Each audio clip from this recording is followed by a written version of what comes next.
I have lots of friends and even family members out that direction. It was definitely a scary, scary night for them. They're okay. But it appears that some of that same storm system that we just saw could be headed to our area as early as tomorrow. Let's go straight to WTVA Chief Meteorologist Matt Lobhan for more on what we can expect. Okay, so that same storm system, we've been tracking it now for more than a week, almost 10 days as it spun around the western part of the United States.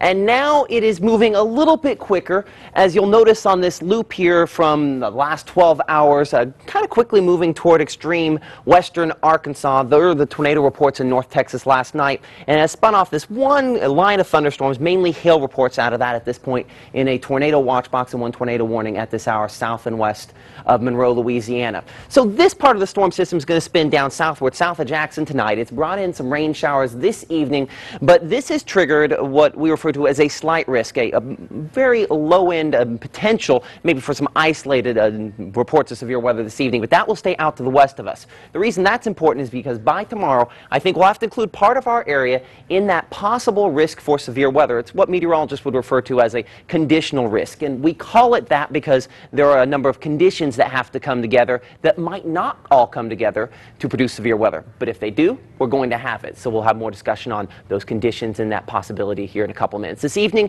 no severe weather. You're good to go, though we will have an occasional rumble and a few showers. We don't expect that kind of weather around here for tonight. Tomorrow, we're also not expecting it, but we'll discuss why we might have to work some storms into the forecast here in a couple of minutes. Emily.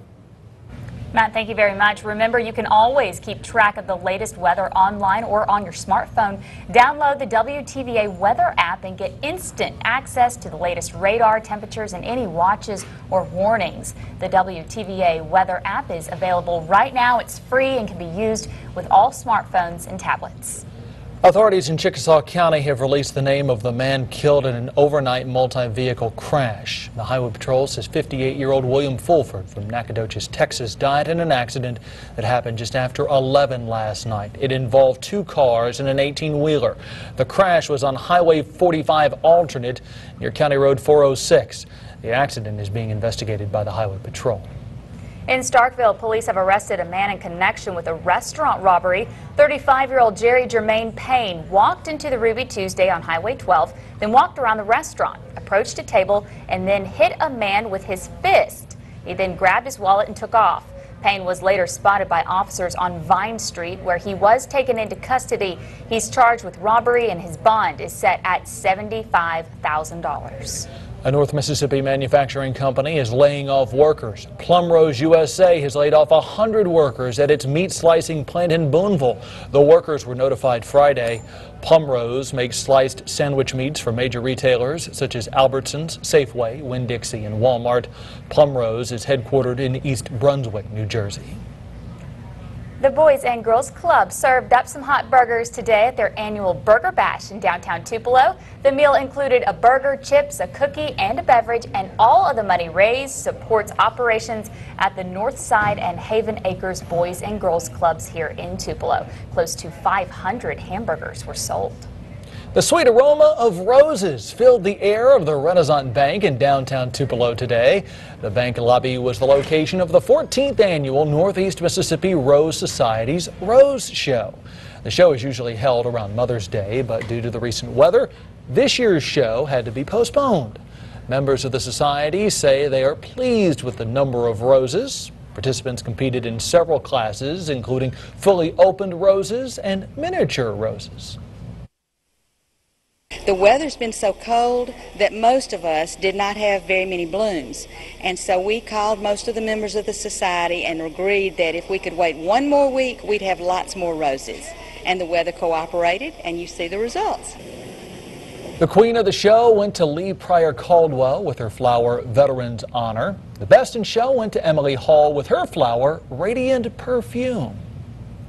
In Washington, we are following the latest developments at the White House in the midst of a growing number of scandals. Today, the president wants Americans to know he is still on top of the IRS crisis, and he's named a new acting commissioner for the Revenue Service. But as Steve Handelsman reports, it's just one of several political fires that the White House needs to put out.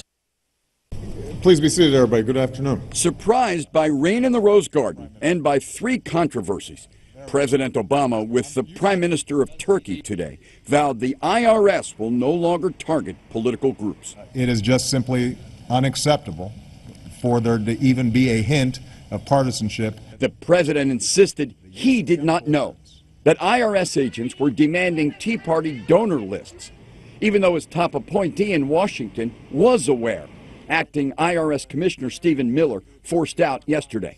The minute I found out about it, then my main focus is making sure that we get the thing fixed. But Tea Party Republicans vow to look deeper. You see an administration and a federal government under this administration that's willing to use its power to muscle, to hardball people who don't agree with them. Your government's targeting you, that your government's spying on you, and that your government is lying to you. To Republicans, that includes Benghazi, what they call a cover-up. President Obama said today he's focused on avoiding future Benghazis with better intelligence and faster reacting rescue teams. To ensure that our military can respond lightning quick in times of crisis.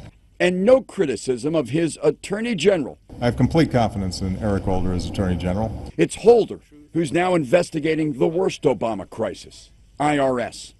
The president rejected demands by Republicans to appoint a special counsel to investigate who knew what when at the IRS and if anyone lied to Congress.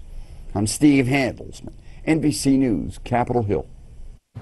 And in other news today, it may be time for a trip over the state line for some Mississippians. The Powerball jackpot is growing. Nobody had the correct numbers last night when the top prize was $360 million.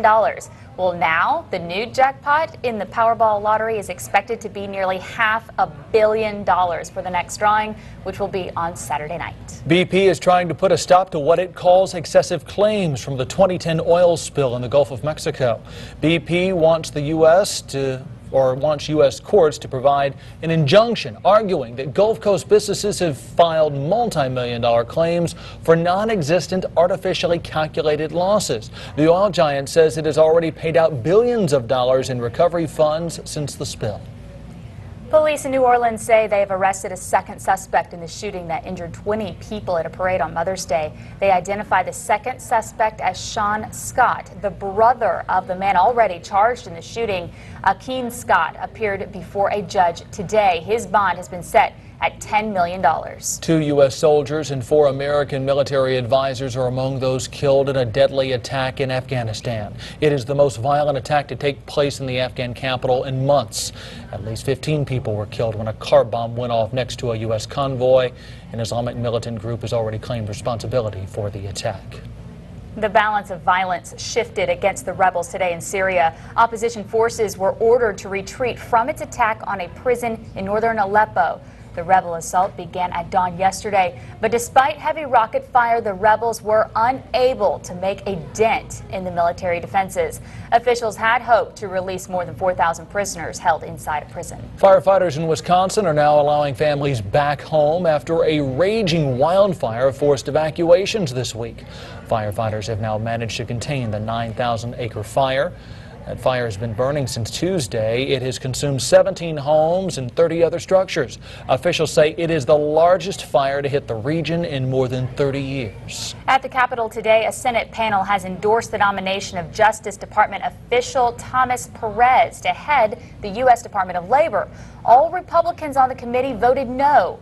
The confirmation now heads to the full Senate, where Perez will need at least 60 votes in the 100-member chamber to get past Republican objections. American Airlines has a new plan to speed up the boarding process. Starting today, flyers who carry just a personal item that fits under the seat are being allowed to board before the other passengers. The airline tested the new procedure at several airports earlier this year. The number of Americans seeking unemployment benefits is up, but no more than experts expected. The jump comes just a week after applications fell to a 5-year low. The Department of Labor reports the 4-week average rose by just a fraction, which they say is consistent with a recovering economy. And on Wall Street today, some discouraging economic reports and a weak sales report from Walmart resulted in a down day. Stocks were mixed most of the day, then slid in the last hour of trading. When it was over, the Dow fell 42, the S&P dropped 8, the Nasdaq was down by 6. And we still have more news ahead. Coming up, OJ continues to appeal his 2008 conviction. We'll have the very latest from the courthouse in Las Vegas. And then later on, it seems that what we eat does more than just affect our health. It also affects our looks. That's ahead in today's Health Watch on WTVA News at 5. And then new